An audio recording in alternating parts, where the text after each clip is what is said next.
Durant les 3 semaines du conflit, 1300 Palestiniens ont perdu la vie et des milliers de personnes ont été blessées selon le ministère de la Santé gazaoui. Les urgentistes et les secouristes travaillent de jour comme de nuit, sans relâche. Il y a beaucoup de blessés. La plupart sont des civils.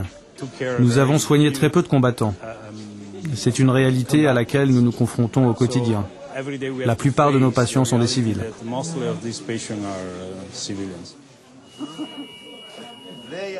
Il jouait dehors et ensuite il a entendu un bruit très fort. Il est allé voir ce que c'était et a été touché à la tête. Les gens devraient venir voir nos enfants qui meurent et souffrent terriblement sous les bombardements.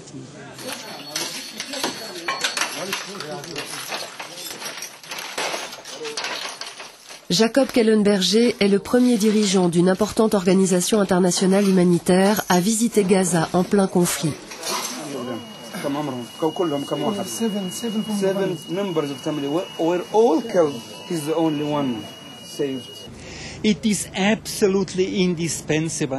Il est absolument indispensable et non négociable de protéger la mission médicale. C'est très important. Les blessés ne devraient pas avoir à attendre des jours ou des heures avant d'être évacués et soignés.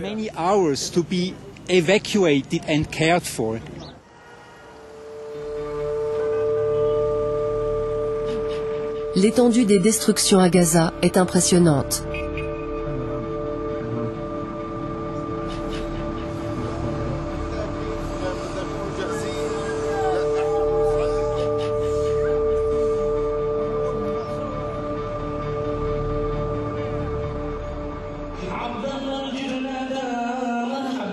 Le conflit a coûté la vie à de nombreux enfants.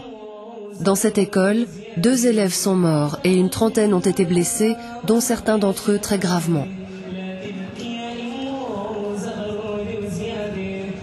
Dans toute la bande de Gaza, des dizaines et des centaines de maisons et de commerces ont été abîmés ou détruits. L'offensive lancée par Israël avait pour but de faire cesser les roquettes et les tirs de mortier au sud d'Israël. Les organisations humanitaires ont remplacé les fenêtres, les portes et les toits de centaines de maisons, mais pour nombre d'entre elles, il y a trop de dégâts. Saleh et ses 5 enfants ont fui leur maison afin d'échapper au bombardement.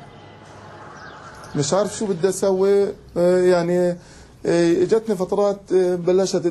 ne peux rien faire. Je me sens complètement dépassé.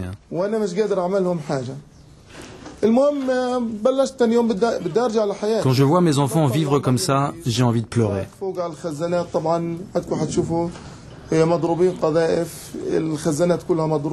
Je voudrais leur donner de l'eau, mais les réservoirs ont été bombardés.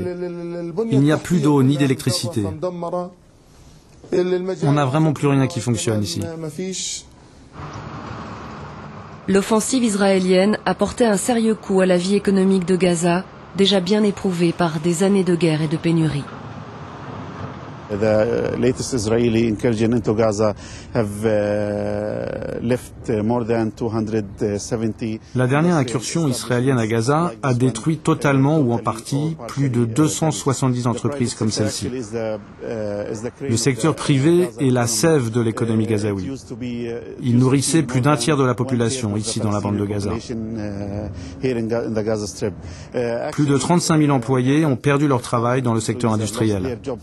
In the industrial sector.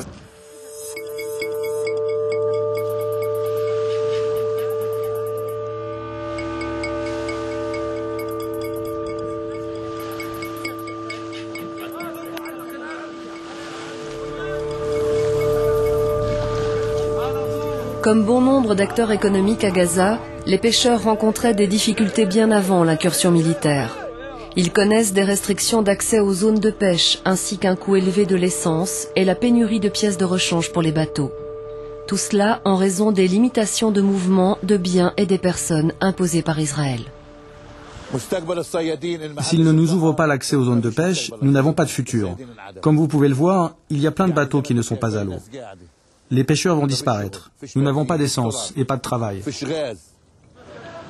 Malgré les bombardements des terres des fermiers, les étals du marché sont bien achalandés.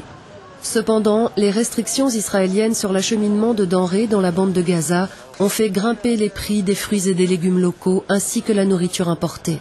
Nombre de Gazaouis ne peuvent plus se les payer, ce qui les pousse à s'endetter. Nous sommes tous sans travail. Nous sommes épuisés. Nous croulons sous les dettes. Nous avons besoin de travailler pour pouvoir rembourser ce que nous devons.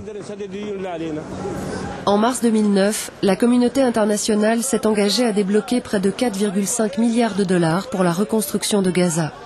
Mais avec les restrictions des importations, la plupart des matériaux essentiels pour la reconstruction et le rétablissement de l'économie sont indisponibles. Saleh désespère de voir Israël lever les restrictions et retrouver avec sa famille une vie décente.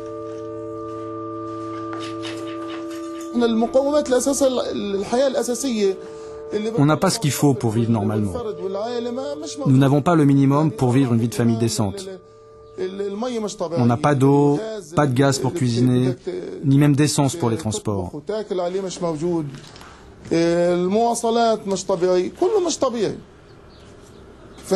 Plus rien ne fonctionne. Avant, la situation était mauvaise, et maintenant, c'est pire.